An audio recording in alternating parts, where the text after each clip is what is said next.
शास्त्रों के अनुसार सबसे पहले राम भक्त हनुमान ने ही रामायण की रचना की थी, लेकिन उन्होंने अपनी द्वारा लिखी रामायण को अपने ही हाथों से समुद्र में फेंक दिया था। लेकिन हनुमान जी के ऐसा करने के पीछे क्या कारण था, अगर आपको नहीं पता तो वीडियो के लास्ट तक पूरा बने रहिए। भगवान राम की लीला का वर्णन करते हुए कई रामायण लिखी गई है। जो भगवान राम के बारे में जितना जानता था उसने उसी अनुसार रामायण की रचना की। हम में से अधिकतर लोग वाल्मीकि रामायण के बारे में ही जानते हैं, लेकिन वाल्मीकि जी तो अयोध्यापुरी में ही रहते थे। ऐसे में दंडकारण्य में राम जी के साथ क्या क्या घटा यह दंडकारण्य के ऋषि ही जानते थे। इसी तरह से अनेक रामायण अस्तित्व में आई। सभी रामायणों में वाल्मीकि रामायण को मान्यता मिली क्योंकि वह महान ऋषि थे और उन्हें खुद भगवान हनुमान ने वरीयता दी थी। शास्त्रों के अनुसार हनुमान जी द्वारा लिखी गई रामायण को हनुमत रामायण के नाम से जाना जाता है। हनुमान जी ने इस रामायण की रचना तब की जब रावण पर विजय प्राप्त करके भगवान राम अयोध्या पर राज करने लगे थे। एक बार श्री राम की आज्ञा पाकर हनुमान जी तपस्या करने हिमालय चले गए थे। वहाँ शिव के आराधना के दौरान हर दिन रामायण की कथा अपने नाखूनों से पत्थर की शिला पर लिखते थे। ऐसा करते हुए उन्होंने एक शिला पर पूरी रामायण कथा लिख दी।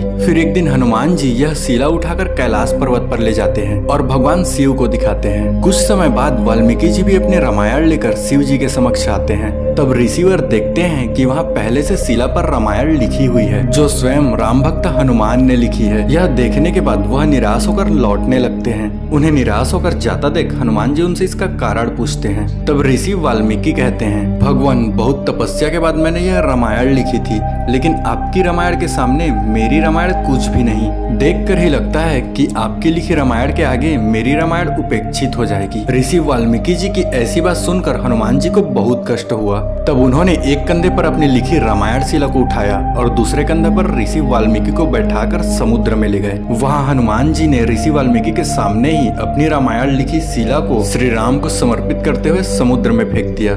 बस इसीलिए हनुमत रामायण अभी उपलब्ध नहीं है। उसके बाद महर्षि वाल्मीकि ने कहा कि राम भक्त आप धन्य हैं। आपकी महिमा के गुणगान के लिए मुझे एक और जन्म लेना होगा। मैं वचन देता हूँ कि कलयुग में मैं एक और रामायण लिखने के लिए जन्म लूंगा। वह रामायण आम लोगों की भाषा में होगी। माना जाता है कि कलयुग में रामचरितमानस लिखने वाले ही गोस्वामी तुलसीदास जी महर्षि वाल्मीकि के दूसरे जन्म थे। रामचरितमानस लिखने से पहले उन्होंने हनुमान चालीसा लिखी थी। फिर हनुमान जी का गुणगान करते हुए उनकी प्रेरणा से अपने रामचरितमानस को पूरी की।